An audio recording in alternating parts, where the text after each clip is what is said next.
Hey everyone, Road to Boston Day 15 is here. I'm Coach Kyle of Freedom Running Club, and today we're going to be talking about 3 things that I want you to do / remember when you actually land in Boston when you're going there for the Boston Marathon. So first thing, really great transportation that you're going to be able to take from the actual airport, Logan International, I believe is the name of it, to basically all the hotels in that general area. There's shuttles specifically, but if you don't have one or you don't want to wait for the actual shuttle, the taxis were fantastic. I was really just amazed. I'm from Tampa myself, and we do not have anything even approximating what they had there in terms of getting from that airport, which is like on an island or something. You go under the little tunnel thing that they have there to get to the main area that people are living, and it was really sort of amazing. So make sure you take advantage of that transportation. If your hotel has a shuttle, it should come right up to whatever. There's 2 terminals, Terminal A and Terminal B. Find where that is and make use of it so you don't have to worry so much about like ride sharing at that point in your actual Boston experience. One other thing, second point here that I want you to remember is there is a really great bakery that I really loved. Went there 2 or 3 times last year when I was in Boston for the race. It's called Tatte Bakery, and I will put their name somewhere on the screen. I'll put the name down in the description down below. There was a bunch of them in Boston. I think I specifically went to the one every single time that's right by Boston Common.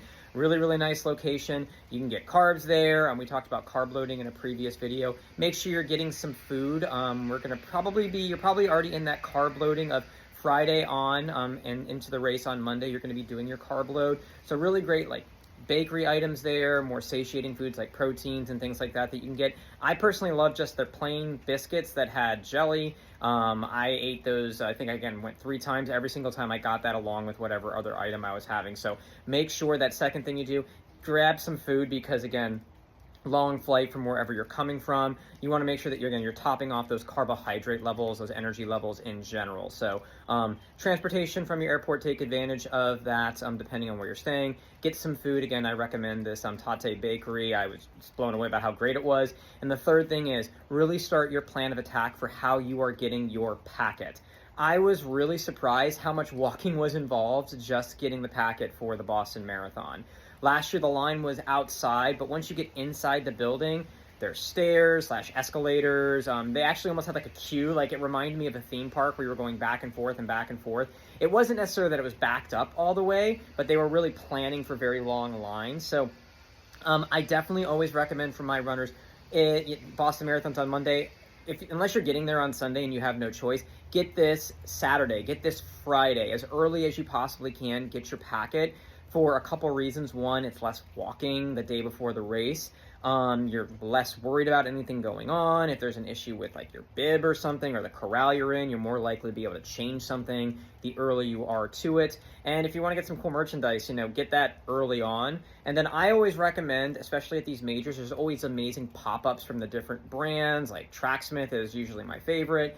Bandit, Brooks Running, the shoe brands, Asics, they're all going to be there with cool things specifically for the Boston Marathon. Check out where those are and which ones matter to you if you want to check these things out. Again, I really love the Tracksmith one. I think they do just just really cool specific things for the majors that you can really do and just like a fun time. But again, you're going to want to do that Friday. You're going to want to do that Saturday for the same reason as the actual expo. You don't want to be doing a whole bunch of walking. Do the sightseeing afterwards. The next video in this series, we're going to actually talk about fun things to do in Boston after your race, not before.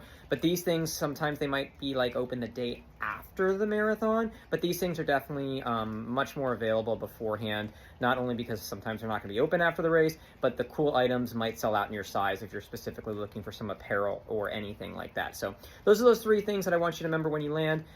Figure out which terminal you're in and how you can get to your hotel, and a lot of that transportation is going to be provided by your hotel depending on where you are. But the taxi situation was just amazing.